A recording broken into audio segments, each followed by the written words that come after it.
Stocks में एक बार फिर बहुत बहुत स्वागत है। और फ्रेंड्स, बात कर रहे हैं JBM ऑटो लिमिटेड के लिए मल्टीबैगर स्टॉक के लिए। और अगर बात करें तो 31 जुलाई 2023 का लेटेस्ट नोटिफिकेशन है और आज इनके Q1 2024 के नंबर्स डिक्लेयर किए गए और सीधा चलेंगे इनके फाइनेंशियल नंबर्स के ऊपर। सो अभी हम आ गए JBM ऑटो लिमिटेड के लिए। इनके यहाँ पर दिए गए हैं स्टैंड अलोन और कंसोलिडेटेड दोनों नंबर्स दिए गए हैं और जो भी वैल्यूज़ यहाँ पर करोड़ में दी गई हैं। सो यहाँ पर स्टडी करेंगे हम कंसोलिडेटेड नंबर्स को और इन वैल्यूज़ को यहाँ पर राउंड फिगर में लेकर चलेंगे सो दैट के कंपेरिजन करने में आसानी रहे।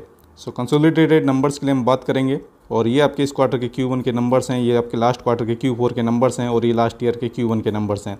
सबसे पहले रेवेन्यू फ्रॉम ऑपरेशंस को यानी कि इनकी सेल को देखेंगे क्वार्टर ऑन क्वार्टर बेसिस पर। लास्ट क्वार्टर में इनका जो सेल हुआ था या रेवेन्यू फ्रॉम ऑपरेशन जनरेट हुआ था वो आपका 1010 करोड़ रुपीज़ के आसपास था और इस क्वार्टर में कम होकर ये हो गया 946 करोड़ रुपीज़ के आसपास।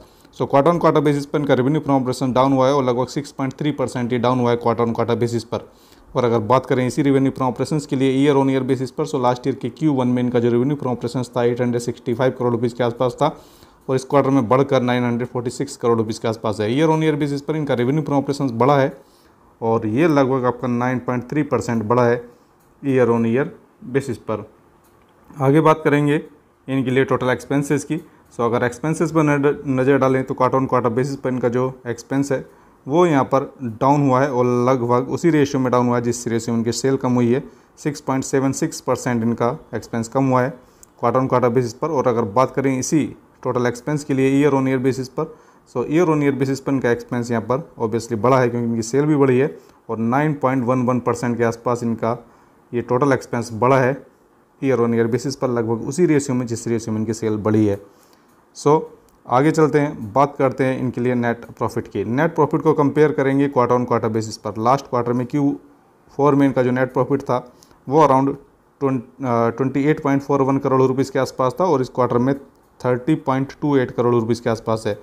So quarter on quarter basis पर इनका जो नेट प्रॉफिट है वो यहाँ पर बढ़ा है और लगभग 6.58% बढ़ा है क्वार्टर ऑन क्वार्टर बेसिस पर। और अगर बात करें इसी नेट प्रॉफिट के लिए ईयर ऑन ईयर बेसिस पर, सो लास्ट ईयर के Q1 में इनका जो नेट प्रॉफिट था वो अराउंड 26 करोड़ रुपीज़ के आसपास था और इस क्वार्टर में ये 30 करोड़ रुपीज़ के आसपास है। सो ईयर ऑन ईयर बेसिस पर भी इनका नेट प्रॉफिट बढ़ा है और लगभग 16.77% के आसपास ये बढ़ा है ईयर ऑन ईयर बेसिस पर।